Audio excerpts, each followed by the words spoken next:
Partout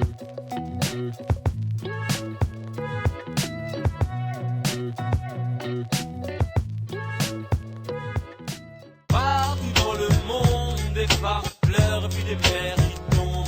Mais tout ça nous mène à rien, ça nous mène à rien, ça nous sert à rien, ça nous sert à rien. Partout sur la terre, des femmes fortes et puis des femmes fières, des femmes de respect, des femmes de respect. Devant la porte d'une belle maison, une femme assise en train de pleurer. Mortel.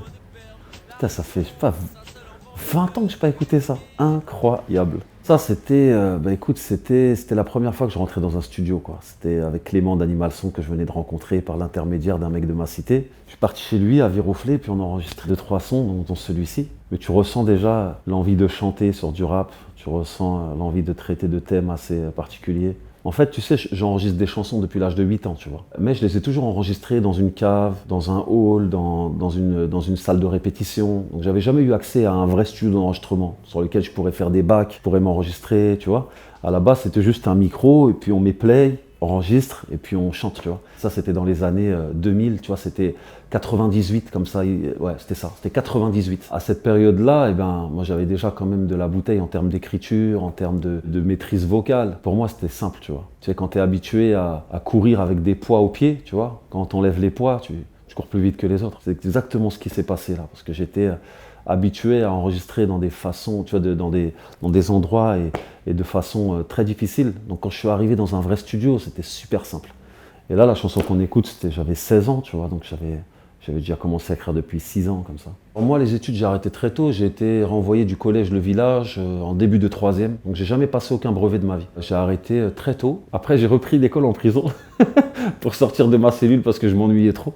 Donc à Bois d'Arcy, je me suis inscrit et tout pour passer des cours de CAP et tout, même à Oni. Si j'ai un petit message à donner aux jeunes qui nous regardent aujourd'hui, c'est franchement, foncez dans les études, foncez. Même si vous pensez que c'est pas important maintenant, ça le sera plus tard. Moi, quand j'ai signé mon premier contrat et puis quand j'ai commencé à monter ma première société, j'aurais aimé avoir justement déjà, avoir ce bagage et puis avoir appris à l'école déjà à envoyer un mail sans faire de faute d'orthographe ou apprendre à lire un contrat, tu vois, en comprenant chaque ligne. Ça m'a pris presque 20 ans à comprendre maintenant comment un business fonctionne, tu vois. Mon rapport à la scolarité, il a été très très bref, mais après je me suis rattrapé après. J'ai beaucoup lu, et puis je me suis beaucoup intéressé à ce que j'avais raté pendant toutes ces années.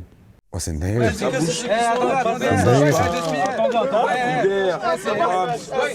Brahms Maka. Vous avez trouvé ça, hein? Pikachu le H, déjà goutte d'or. Aïe aïe aïe. C'est pas pour le PSV. Demandez à STG, je suis supporter du PSG. Moi j'ai écrit un 16, m'a dit une VLG. C'est bitume, c'est la C'est VLG. pour les gueux, J'ai même de la VG. 92, 390, on fait gaffe. Fils au déki, c'est au fils de pute. J'en ai chopé Que la maladie, je suis là-bas dans ma galaxie. Malassie, ça consomme du cannabis. Vas-y, mais la 6, sur la 3, y'a ta la ça. C'est fort. Vous avez trouvé ça, hein? Vous avez fait comment vous trouvez ça? Vous êtes fort, hein? C'est une dinguerie, ça. Putain, des bons souvenirs. Planète Rap de Gizmo. T'es un ancien, je t'ai dit. On est en quelle année? 2024 aujourd'hui. Moi, ça fait combien de temps que je rappe, gros? Bah, Gizmo, c'est un mec de chez moi, c'est un mec de Villeneuve. Tu connais, il nous a invités, hein. Bah, t'as vu, c'était un peu l'anarchie, t'as vu? C'est Planète Rap 2011, nous, on connaissait pas, hein. C'est la première fois que je voyais Skyrock, tout ça. C'était freestyle, hein, t'as bien vu, il y avait même pas d'instru. T'as pas vu, il y a pas d'instru? Il y a pas de prod. Ça veut dire, si chacun rappe comme il peut, quand il veut. C'était n'importe quoi, mais merci à Gizmo encore, hein, pour cette découverte. À l'époque, tu rappes comme ça, hein, tu rappes. À l'époque, tout le monde rappait à l'époque. T'as vu, à l'époque, tout le monde rappait, c'était normal. Même un mec qui sait pas rapper, il rappait à l'époque. Là, on est en 2011, j'ai 18 ans. Et après, je rentre en tôle l'année qui suit, en 2012. À 19 ans, j'entends tôle, donc t'as vu, c'est une vie de... Voilà, quoi. Tôle, truc, après, repareil, je ressors, je rentre en tôle encore. Après, c'est la jeunesse. Bon, t'oublies tout, hein. Donc, tu connais, je pense, je sais pas, quand t'es en tôle, tu dis pas, je sors, je vais être rappeur, ou je sais pas quoi. Non, tu sors, tu veux te refaire une santé, je pense. Je suis pas le genre de mec qui écrit en tôle des textes, j'ai de l'inspi, non, c'est pas vrai. Je suis là, je fais ma peine tranquille. On était fougueux. Là, c'est qu'on est fougueux, là. Là, je me fais montrer une époque de fou, là, carrément. Je me regarde, je dis, t'es mal la barbe, elle était vraiment vraie. Ça, c'était une petite barbe, tranquille. J'étais jeune, j'avais 18 ans, c'est une dinguerie. Check, ok. Dis-moi tout de suite combien tu me factures le sky. Un peu de sel, un peu de shit, histoire que je fly to the sky. Il faut que je pétard, j'ai connu bien trop de pétards. J'ai perdu bien trop de mégas qui sont pris des douilles pétards. C'est coupe-gorge, ouais Renoir c'est coupe-gorge. Moi j'ai grandi sous le gorge, pété sous drogue comme Snoop Dogg. Nous, on veut des villas, pas de salope que des gars fiables. Le salaire de Yann et Village, je vois même dans tout mon village. Les michetonneuses connaissent nos vies, on les dévisse quand même. Je t'assure, on aime les femmes, on veut des fils qu'on aime. Pas des fils de pute, ni de fils de stup. Je peux pas parler au schmitt, on commence à stagner au SMIC. Avant je graillais l'hostie, maintenant c'est aérospliff sur aérospliff, ma gueule. L'Institut frappe. Incroyable. Incroyable. Ça fait longtemps que j'ai pas vu ça. C'est une époque de fou. C'est avec l'Institut, dans la 9e zone. C'était un freestyle qui était même pas prévu. On se réunissait, on se voyait, on était une bande de potes. Moi, je les ai connus par rapport au rap, l'Institut, via Abou de Beng, qui m'a fait rentrer ensuite dans le groupe. Et après, j'ai connu les autres membres du groupe. Donc, du coup, on traînait souvent ensemble. Mais ça, c'était une époque où j'étais encore en cours. Donc, du coup, là, je me rappelle. Cet après-midi-là, j'avais séché les cours, tu vois. Mon tout premier texte, je l'avais écrit sur une instru de DC's. J'étais aux États-Unis. Je venais d'avoir mon bac et en récompense de mon bac, ma mère, elle m'avait envoyé aux États-Unis. Je suis resté 4 mois là-bas. Mon but, c'était de rester aux États-Unis, faire ma vie aux États-Unis. Moi, je pensais qu'après mon bac, ça y est, j'avais terminé la vie. Et en fait, là-bas, je regarde souvent BET et je me mange une baffe de ouf. Et je m'essayais à écrire des textes, en fait. Je me levais vers 9h du matin et je regardais BET jusqu'à midi. Et j'enchaînais tous les clips et je commençais à gratter des textes. Donc, ouais, mon premier texte, c'était aux États-Unis. Et je l'ai posé quand je suis rentré en France avec mon cousin. Il ne savait pas que j'avais écrit ou quoi. Mais il m'a dit, ouais, j'ai une séance studio, si tu veux, tu viens. Après, il m'a dit, si tu veux, tu poses. Je passe un texte. Et moi, du coup, j'avais commencé à grabouiller plein de phrases, en fait, tu vois, décorrélées sur un cahier. Et du coup, j'ai tout compacté. Je crois qu'il m'a dit de faire un couplet. J'ai dû faire l'équivalent de 3 couplets. Je sais que je rappais vite. J'essayais, en fait, de remplir l'instru à fond. Et comme j'étais calé sur les États-Unis, sur ce que j'entendais aux États-Unis, du coup, j'étais sur un flow. J'étais plus sur du flow que de l'écriture. J'ai d'abord été Nouvelle École. Parce que Nouvelle École, en fait, c'est le label de mon quartier. C'est un label qu'on a fondé avec Xa, Mo Black et Style Fresh. On vient tous du même quartier. Et du coup, de fil en aiguille, on a commencé à rapper ensemble, à aller dans les studios ensemble. Et après, j'ai rencontré Abou de Beng et je suis rentré dans l'Institut, du coup. Les exemples à cette époque, c'est Young Money, le label de Birdman. Je pense que ça s'est fait logiquement. On s'est juste dit... Au cas où, tu vois, c'est comme quand tu commences à rapper, tu te dis, voilà, il faut un nom de rappeur. Donc, logiquement, eux se sont dit, vu qu'on accompagne les petits au studio, on va trouver un nom de label au cas où il se passe quelque chose. Et j'étais en BTS à cette époque-là. J'ai une alternance. Du coup, je commence à toucher de l'argent de la vie sociétale. Je fais de l'immobilier. Je gagne à peu près 2500 € par mois. Ce qui est un très bon salaire pour un alternant, tu vois. Mais le rap, ça rapporte rien. Je faisais des freestyles, ça me rapportait rien. Fresh, à l'époque, il passait déjà à la radio. Donc, je voyais à peu près quelles étaient les sources de revenus et je me rendais compte que c'était pas équivalent à ce que je gagnais.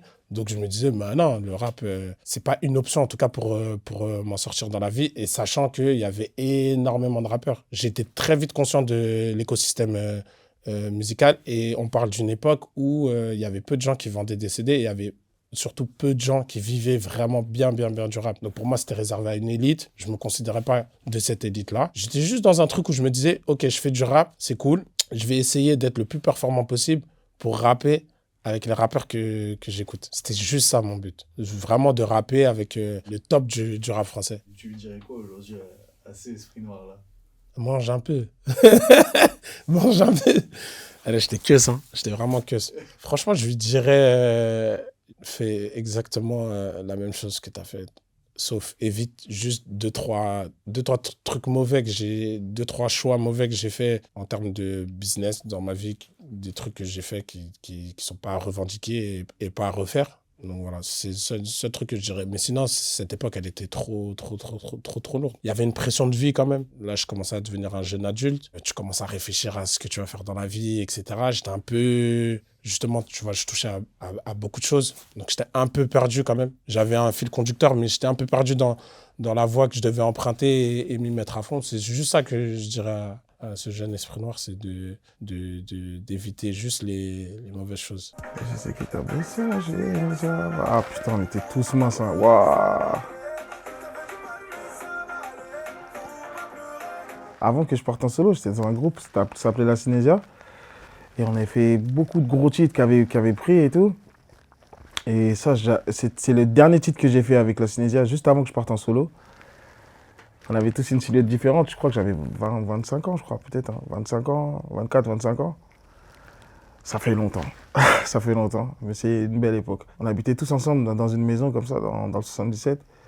Et ça me remémore beaucoup de souvenirs d'un seul coup, tu vois. Moi, j'avais déjà eu, je me rappelle qu'il y avait un peu de, tu sais, dans les groupes, il y a toujours un peu, c'est pas de la jalousie, mais toujours de, comme je faisais tous les refrains, etc. On était déjà venu me voir pour faire, pour un album solo. Et je crois qu'on s'était tendu avec les autres un peu. Parce qu'on s'était dit, on devait aller au bout de quelque chose. On s'était dit, vas-y, venez, on fait un concert, on sort un album et après on fait un concert. Mais moi, à cette époque-là, c'était chaud. J'avais besoin d'argent, gros. J'avais besoin d'argent, donc je leur ai dit, bon, les gars, venez, juste, je fais la proposition, après on voit ce qu'on fait, tu vois. Et c'est pour ça que on n'a pas tourné ensemble. On n'a pas tous tourné ensemble. Il y avait des petites tensions, tu vois. Mais ça s'est bien passé. On m'appelait Vegeta à cette époque-là parce que toute mon enfance, on m'appelait Vegeta. J'étais vraiment fan du manga, tu vois. À cette époque-là, j'étais en pétard. Hein. J'étais en pétard, je voulais faire tous les refrains, tous les trucs, tu vois. Et ça a été un automatisme en vérité parce que j'étais celui qui avait le plus de facilité à chanter en vérité. À ce moment-là, c'était leur dernier album, Section d'Assaut, ils étaient vraiment, tu vois, c'était l'exemple de tous. Et c'est à ce moment-là, on s'est dit, en fait, on peut faire un groupe et tout le monde chante, en fait, tu vois. Tout le monde chante, ça gêne personne, ça fait pas chanteur de R&B, ça fait pas un truc, tu vois. Et justement, je pense que s'il n'y avait pas Section d'Assaut et tout le reste, nous, on n'aurait pas existé. On n'aurait grave pas existé. On n'aurait pas existé de cette manière-là, tu vois.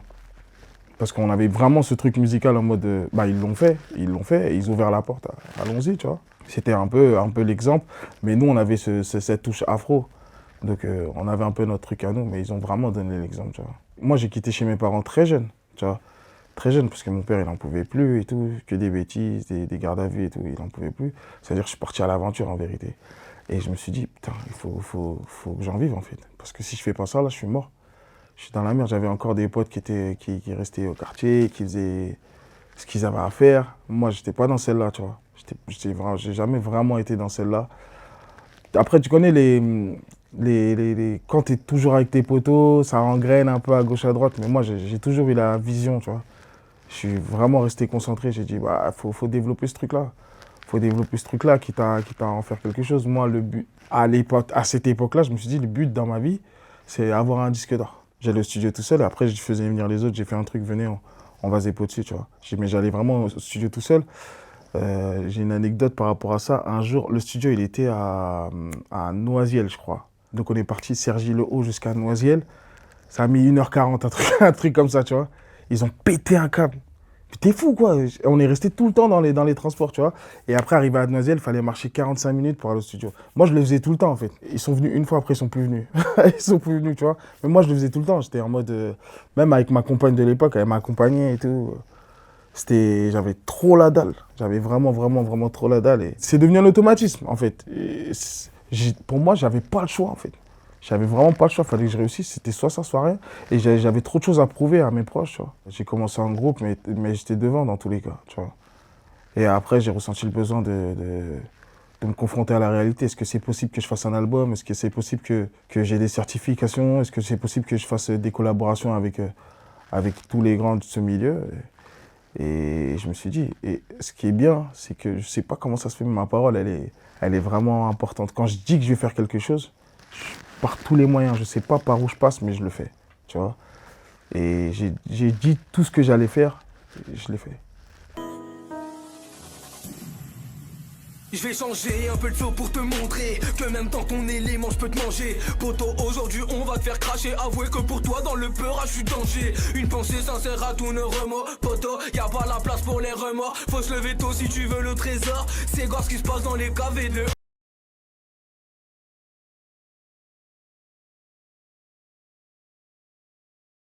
Pas d'amis que les chiens et les flingues pour épauler. Pas d'orthographe à la troisième plus écolier. Pas de bac dont ça se fait courser par la BAC. ASICS, North Face et Gucci pour aller casser. T'es passé AM et ta vitre elle est cassée. C'est pour mes bons chats dans mes craveurs qui vendent le jour et volent la nuit. Trop dans bien parti, trop tôt repose en paix des goûts, t'oublie pas l'ami. Ici c'est pas Marseille, je veux pas tes phrases, t'es papé. Barrage de keuf, t'as plein de papier, t'as du matos, donc faut pas te faire palper. Ouais, quelle époque.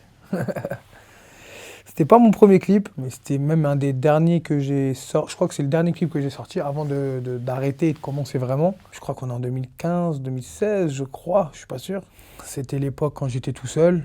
Je me rappelle, j'étais avec j'étais avec Tonton Braque. Je pense pas que tout le monde connaîtra, mais je me rappelle qu'on avait fait ce beau petit clip là, j'étais super content. Et j'étais un peu matrixé. Et j'étais jeune, hein. J'avais été coiffeur, tout, dégradé. Non, on a fait attention, hein. Franchement, on a fait attention, frérot. Je pensais à faire des clips, moi. Moi, je faisais énormément de sons. Je voulais aller au studio. Et moi, le truc que je faisais, c'est que à cette époque-là, j'allais au studio. Dès que je sortais du studio, j'allais sur... comment ça s'appelle ? Les trucs pour faire des dessins et tout, là, à l'époque. Je crois que c'était Photoshop, Paint. J'allais sur Paint, frérot. Et je mettais une couleur et j'écrivais le nom et je le sortais. Quand c'était pas un clip. Genre, je sortais le soir même le son. J'étais comme ça et ça, c'était vraiment... J'avais pas d'argent, du coup, c'était les grandes massités qui me l'avaient payé. C'est pour ça que la qualité, elle est mieux. On s'était un peu investi et tout. Mais franchement, c'était la bonne époque, ouais. J'avais un peu honte de rapper, mais j'aimais tellement ça que j'avais envie de rapper. Donc, en vrai, je faisais tout pour être meilleur, pour avoir des belles phrases, pour que... Des bons lyrics, tu vois. Et je me rappelle, j'allais... Là, cette image-là, c'était juste derrière. On se posait dans le parking et je rappais. À pas d'heure. C'était un peu le truc qui me faisait rêver. C'était le truc de, ouais, je me rappelle, je rentrais chez moi et je mettais YouTube et je regardais les concerts de la section d'assaut. Frère, je disais, c'est trop. À chaque fois qu'il y en a un qui rentrait, oh là là, et je connaissais les couplets par cœur et tout, parce que pour moi, faire un concert, c'était un rêve, vraiment un rêve. J'ai toujours été là où je voulais aller pour aller là où je veux. Tu comprends ou pas ? Là. Donc en gros, j'allais à fond, j'allais au studio à fond. J'ai toujours aimé assez la musique pour y croire. Guerrier de la nouvelle école, je suis venu défoncer ma soupe et chaque punch sera ma traque dans les coques. Ok. On connaît les coques. Ok. Voici mon Ok. Je laisserai une trace comme la blanche dans le Z de la rue. Les frères sous shit parlent de monnaie de Glock. Impatient que ça soit mixé comme mon premier son avec Smoke. Fuck l'omone. Je rappe que pour les frères qui portent les gants. Peu importe la crasse dans laquelle je suis, je reste élégant, bercé par. Incroyable, vous êtes des grands chasseurs. Ouais, je devais avoir, je sais pas, 16-17 ans. C'est incroyable d'avoir trouvé ce morceau. Vous l'avez trouvé où, ce morceau ? C'est des archives. Ah ouais, vous avez de sacrées archives. Ouais, époque charnière, hein, en vérité. Époque charnière, je me construisais en fait artistiquement. J'avais pas encore été... j'étais pas produit, j'étais tout seul en vérité. Je payais mes créneaux studio, j'allais enregistrer et faire ma soupe. J'étais pas mauvais, je me disais, putain, j'ai quelque chose. Faut que ça aille quelque part et tout ça. Après, c'était brut, quoi. J'avais besoin de mûrir. En vérité, j'étais jeune. Mais c'est vrai que c'était audible. Ouais, ça vieillit pas trop mal, c'est vrai. Mon tout premier texte, franchement, non, je me souviens pas de mon tout premier texte. Je dois avoir 12-13 ans. Hein. Je dois avoir 12-13 ans, ouais.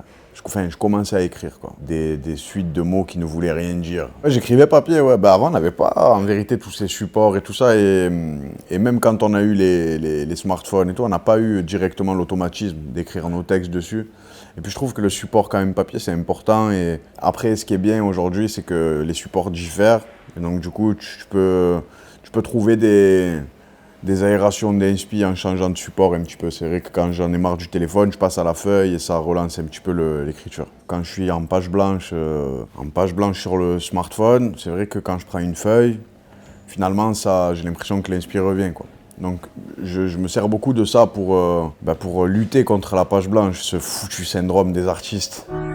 Je te l'ai déjà dit, j'ai des visions, C'est très clair. J'espère plus, je veux le faire, nique les espèces, j'ai l'estime de mes frères.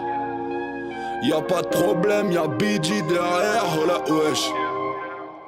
J'suis dans le truc, quand j'suis bourré, j'parle en russe. Faut pas croire qu'on fonce dans le mur, mon nager son à l'accent corse, on est dans le studio, on casse des culs. Ma mère a pas trimé depuis 12 ans pour que son fils fracasse la colonne, j'ai le début de la construction de Ben PLG, tu vois. Mais c'est la construction aussi de moi en tant que personne, tu vois. Je voulais juste être un freestyler. Enfin, j'aimais trop le rap et je me suis dit, ce qui est trop lourd, c'est d'être avec des rappeurs et de faire des freestyles. Puis en fait, au bout d'un moment, il s'agit d'essayer de faire de la musique, quoi, des chansons. Qui peuvent être des trucs très très bien rappés, tu vois. Mais réussir à faire ça, et c'était un petit peu le défi avec le début à partir de 2019. On se disait en réflexion, Quand je dis on, c'est mon équipe. À ce moment-là, j'étais encore un être humain plus intéressant que le rappeur que je suis. Peut-être que j'assumais pas forcément, genre, à 100% de parler de ce que vraiment je ressentais ou des choses comme ça, tu vois. Je sais pas, j'ai travaillé longtemps dans le handicap, par exemple, que c'est un truc qui me touche, de parler de ma famille. Et puis au final, la sincérité, c'est devenu presque ma marque de fabrique, tu vois, en réalité rap musique. Donc, si t'écoutes ma musique et que tu dis pour la gloire, c'est sûrement tu veux plein de moulins, tu vois. Ça n'a rien à voir, c'est vraiment pour moi, c'est pour se faire des beaux souvenirs. Zidane, 2006, il met une panenka, c'est pour la gloire. En vérité, ici, il tire en plein milieu en force. On se rappelle qu'il a mis un penalty, mais lui, il décide de marquer l'histoire. Pourquoi? C'est aussi pour se faire kiffer, pas se mentir. Quand Benzé met une panenka en Ligue des Champions, là, il y a un côté, c'est pour la gloire en fait, pour moi c'est ça. Et moi je suis là, je veux me faire kiffer. Enfin, tu vois, le but c'est qu'on ait des beaux souvenirs. Nos destins coulent, nos familles éclatent, la nature s'écroule. Classique du hip-hop les gars, ça. La terre est rongée, on se tue à coups de batte, nos vies sont balayées comme un château de cartes. Nos destins coulent, nos familles éclatent, la nature s'écroule comme un château. Ma voix elle est surmixée. Non, je crois que nos voix elles sont semblées. Comme un château de cartes. Flo doit avoir 13, j'en ai 10 je pense. Mais en fait le fait que moi je faisais beaucoup plus jeune que mon âge, on dirait vraiment que j'ai 8 ans quoi. Bah après t'es jeune quand même, hein, t'as 12-13 ans et je dois avoir 10 ans, 9-10 ans. Ça prouve que on est là depuis longtemps hein, quand même. Hein. Parce que ça c'était l'époque où on faisait tout nous-mêmes ça. La prod je l'avais fait, j'avais fait le montage sur Windows Movie Maker. On avait économisé des mois pour s'acheter un appareil photo à 100 balles, je me souviens à la Fnac de Toulouse. Et on demandait à notre père de nous filmer comme ça. C'est notre père qui filme, ouais. C'est le père, le cadreur de ce clip. Ouais, on faisait tout nous-mêmes, on était des fous de rap quoi. Ça se voit, on était deux petits fous de rap. Et d'ailleurs, le refrain c'est le copier-coller quasiment le copier-coller du morceau de Hayam. La vie est belle, le destin s'en écarte, personne ne joue avec les mêmes cartes. Il y a les mêmes mots, copié, le berceau lève le voile, multiples sont les routes qu'il dévoile. C'est une copie totale. De la même étoile, ouais. Pour nous, on voulait tout niquer là, on voulait devenir connus. On n'a pas compris même pourquoi. Nous, en fait, on était trop impatients. On a percé jeune, entre guillemets, mais pour nous, c'était tard. Parce que nous, on était prêts à percer dès 10 ans, quoi. Si je suis compétiteur, on avait déjà fait pas mal de vues pour l'époque avec ce clip-là. Très vite fait. Non, parce qu'à Toulouse, il n'y avait pas beaucoup de trucs, etc. On avait fait... tu sais, comme il y avait eu quelques... Ça avait fait 30 000 vues, je crois, sur YouTube à l'époque. 30 000, c'était pas si nul pour l'époque. On avait une envie de carrière déjà. Je vais pas te mentir, d'habitude, tous les artistes te diraient on l'a posté comme ça et on s'est dit on verra. En vrai, malheureusement, nous, on avait envie que ça marche, quoi. Dans nos ghettos, on nous applaudira pour avoir hurlé ce que tout le monde pense tout bas. Mais ils croiront que Ben Laden est un héros. En foulard palestinien sur les roues de leur moto. Et malgré tout les miens et moi, on y croit. On dépose cette pierre, alimente le débat. Et pour le dire, un album c'est trop court. 11-09 ou le récit du 11e jour.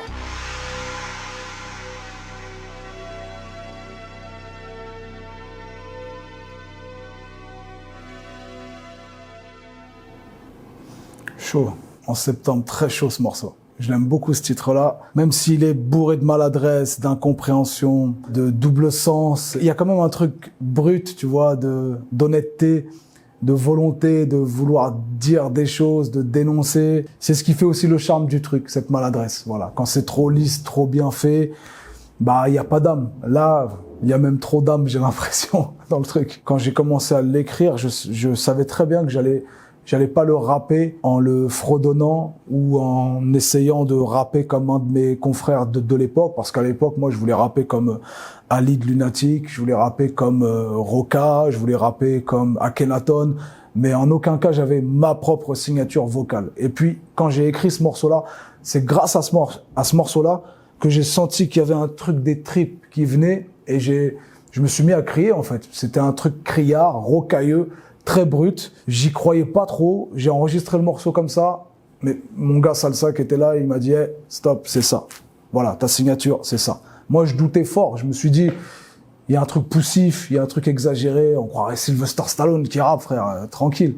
Tu vois, j'étais un peu dans la caricature, et Salsa m'a dit non, stop. Si on peut le caricaturer, ce que tu fais, ça veut dire que c'est une signature vocale. Un peu comme ce qu'on fait sur Kobalade aujourd'hui. Quand on caricature Kobalade, comme ça, tu vois, et même si tu le caricatures, ça veut dire que c'est une signature et que c'est pas commun.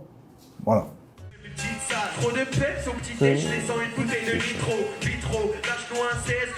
Je suis revenu à la coupe initiale.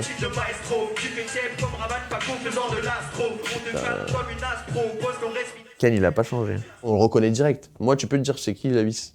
On faisait ça tous les dimanches, freestyle, open mic. On avait même fait des jours où on s'envoyait genre deux là-bas, un là-bas. En fait, c'était très chelou parce qu'avec le recul, je me dis, l'objectif, c'était pas de se faire connaître, mais c'était de montrer à tout le monde en fait qu'on était les meilleurs. Et ça, c'était obsessionnel. Et du coup, on faisait des voyages pour ça. On allait à Besançon, Tourcoing, où il y en avait un, on y était. Et c'était le début, donc t'as l'insouciance, tu sais même pas vraiment ce que tu fais. Moi, j'étais au lycée là. Le lendemain, j'avais cours et j'avais sûrement pas fait mes devoirs à ce moment-là. Moi, ça a commencé à prendre. J'étais en début de terminale. Du coup, j'ai pris 1 an j'allais au lycée et en même temps, je faisais des vidéos YouTube qui faisaient des milliers de vues. Du coup, moi, j'ai vécu ce truc-là d'être en cours et de venir en cours avec des mots d'excuses de chez Universal, de chez Sony et tout. C'était fou comme époque. Mais eux l'ont pas vraiment vécu, si ce n'est quand on rappait en face du lycée, les gens venaient nous écouter. Au début, on était un peu pris pour des ovnis parce que c'est très quinri de rapper en mode cypher et tout devant le lycée. Au bout d'un moment, les gens, ils ont commencé à un peu plus nous valider dans le lycée. Tu vois, enfin s'y intéresser plus que nous valider.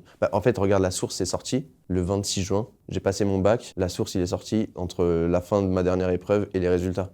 J'ai pas eu mon bac, mais je m'en foutais parce que mon EP, il était chambé. Enfin, notre EP.